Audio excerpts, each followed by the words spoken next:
What's up, everybody? Welcome into Kush's favorite American president, or KFAP, for short. I just realized that. Um, I'm gonna hopefully make this pretty concise, pretty I don't want to say short because it's gonna be depth. And but once again, just like the last one, we're gonna be using a combination of AI, um, and just my own thoughts and Britannica Encyclopedia. I don't know why Britannica. It's just what I've been using since I was a kid. I This is why my videos are never short. I always go off on something that's kind of unrelated, but it's pretty related. I just remember reading encyclopedias as a kid, and then when the internet, everybody got it. Everybody had computers rather. I got this Britannica Encyclopedia PC program on a CD-ROM, and it kind of changed my life. Anyways, let me check my battery level on my controller. It's low, and when that happens, things can kind of go haywire a little bit with like sounds. Let me plug this bad boy in. Sorry, everyone. It shouldn't take me long. I always rush myself for no reason. Fast forward to this for a reason, folks. All right, we are plugged in. Anyways, just to recap what we've, but yeah, the Britannica Encyclopedia. I got that on a CD-ROM. It changed my life. It like just opened my eyes to the fact that there's countries outside of the United States. There's people outside of my household. I was like 5, but it changed everything. Anyways, so I've stuck with Britannica since. Okay, so to recap, we have JFK, LBJ, FDR, Theodore Roosevelt. It's hard to remember. Thomas Jefferson and Abraham Lincoln. Got it, baby. Oh my God, I did that off memory. It was I almost fucked it up. Okay, I won't be doing the next with off memory. This is the next batch of 3. Okay.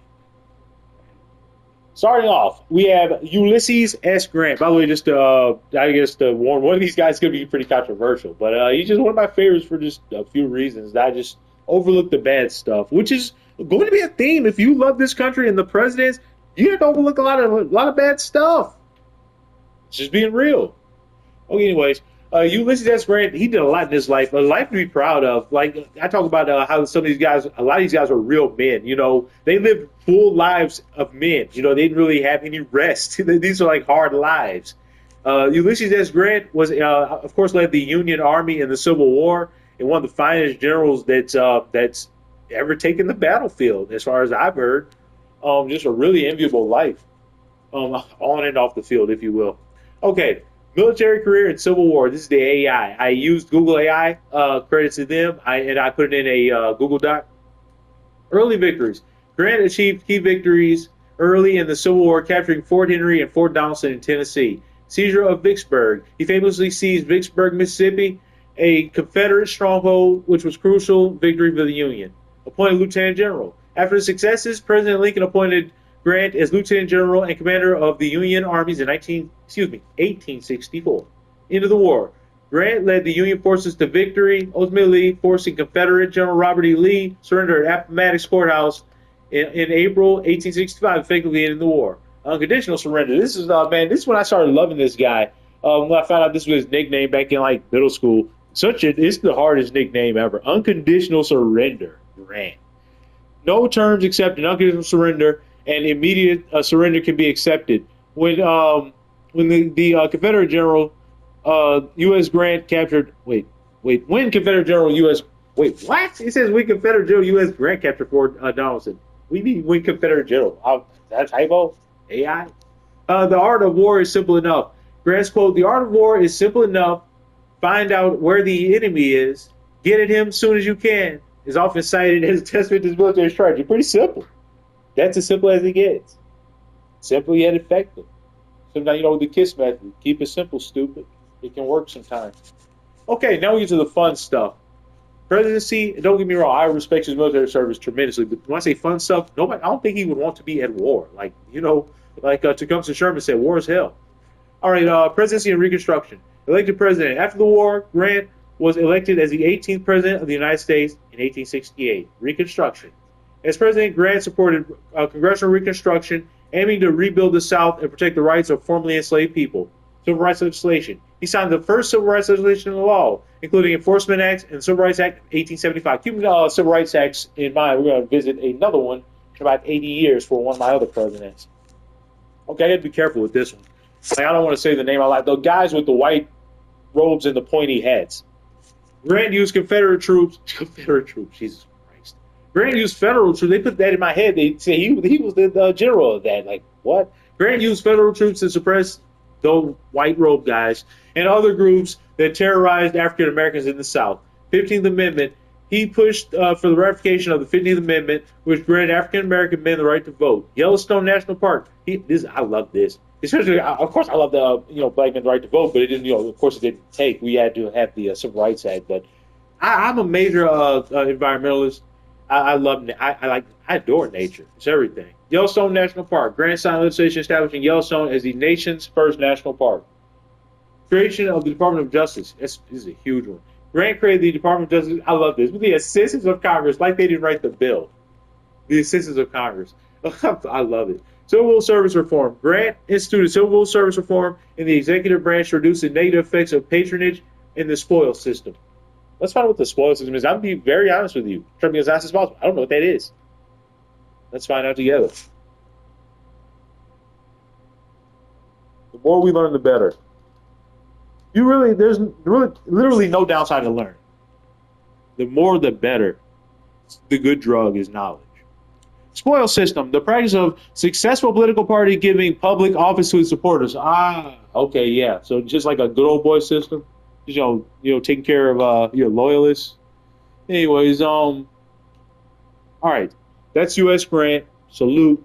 Okay. I started to save the most controversial one for last, but let's leave a positive one for last. Okay, anyways, we're gonna take off now. I wanted to just give me enough time. I don't know how long it's gonna take to go through. I wanted to get the first one in. We're gonna drive. Oh, I thought I locked it already. Anyways, we're gonna drive really slow. I don't care about speed or any of that. None of this matters. I'm being graded, but it won't matter. I don't care about grade. Okay, guys, let's take off. All right. The next one is Woodrow Wilson. Oh yeah, baby, Woodrow Wilson. That old progressive Woodrow Wilson. All right, we're gonna read from Britannica for this one, baby. My favorite encyclopedia. Woodrow Wilson created the League of Nations after World War I, which lasted between 1914 and 1918. We're gonna read about World War I. I'm joking. You know what that was. Franz Ferdinand, John the Balkan. I kicked it off, baby. He presided over ratification of the 19th Amendment, giving women the right to vote. That is absolutely huge. And people say Woodrow Wilson wasn't a progressive. Maybe not for minorities, but Woodrow Wilson was a progressive for white people. And white women, at that, he gave them the right to vote. I don't know how, I guess it didn't take for black women. We needed the Civil Rights Act, but white women were voting for sure. And I can't, I'm not going to down that, because that's a massive deal. And more people voting is better than less people. And women needed the right to vote way before that. Crazy to me it took that long. Anyways, and laws prohibited, this is a big one.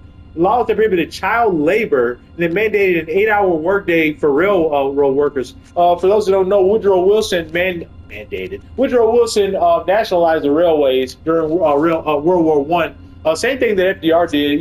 It's just smart. It's just good business. You want to move all that freight, weapons, and food, supplies, planes, whatever the hell you got to move. And you want the government to have control of the railroads during a world war. And he not only did that for the sake of moving freight and shit. He made lives better for those railroad workers. He got in the faces of the bosses, and he told me you got to treat these people better. An 8-hour workday is massive, because before that there was no mandated workday. People, they could work you 18 hours a day, and that guys did. They died. So that's what I'm talking about. He wasn't progressive. Don't discount that. He did horrible things. I agree. The man used the R word. RACIST. I don't know what you can say and what you can't say. I'm not trying to lose my account. I've already got no warning. But he was that.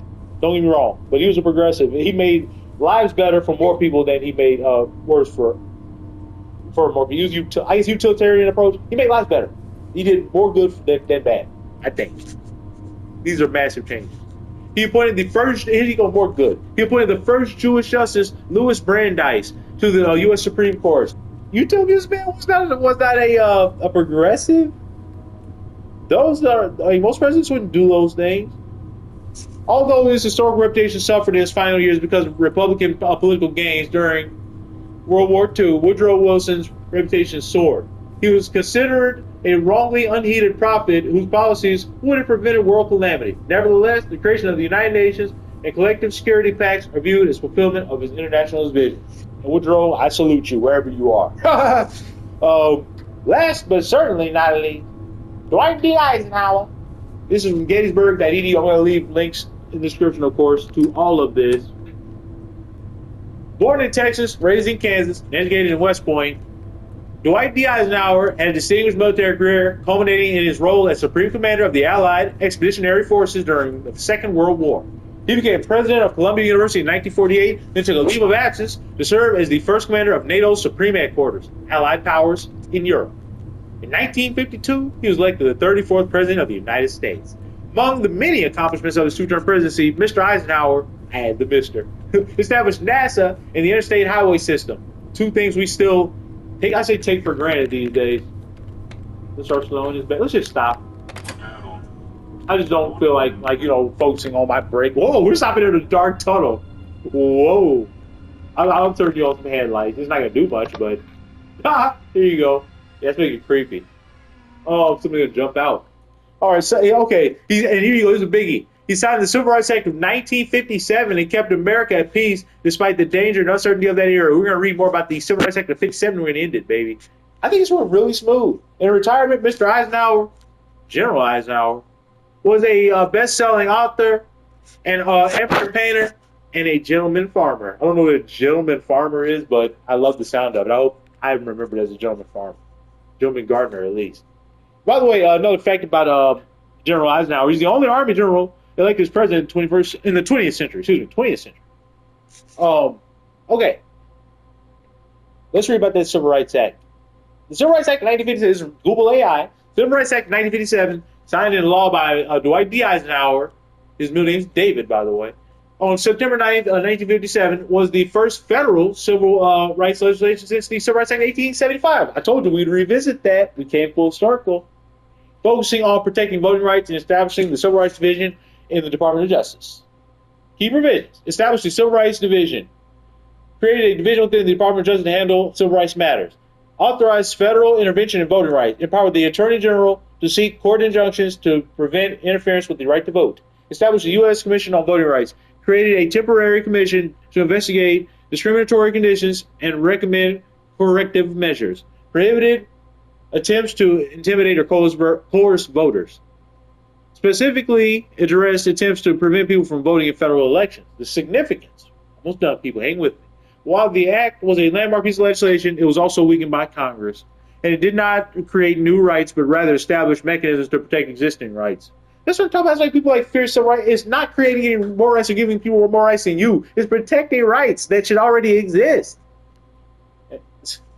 Further legislation. The Civil Rights Act of 1957 paved the way for subsequent civil rights legislation such as the Civil Rights Act of 1960 and the Civil Rights Act of 1964, signed by my hero, Lyndon Baines Johnson. All right, guys. We've been over LBJ. I love you. Thank you for joining me. Hope you made it this far. And let me know your favorite presidents below. Those are my three. Just to recap, we had Ulysses S. Grant, Unconditional Surrender Grant, Mr. Woodrow Wilson, the father of the railroads. I like to think of him. And the only Army general elected president of the 20th century, Dwight David Eisenhower. All right, guys. Love you.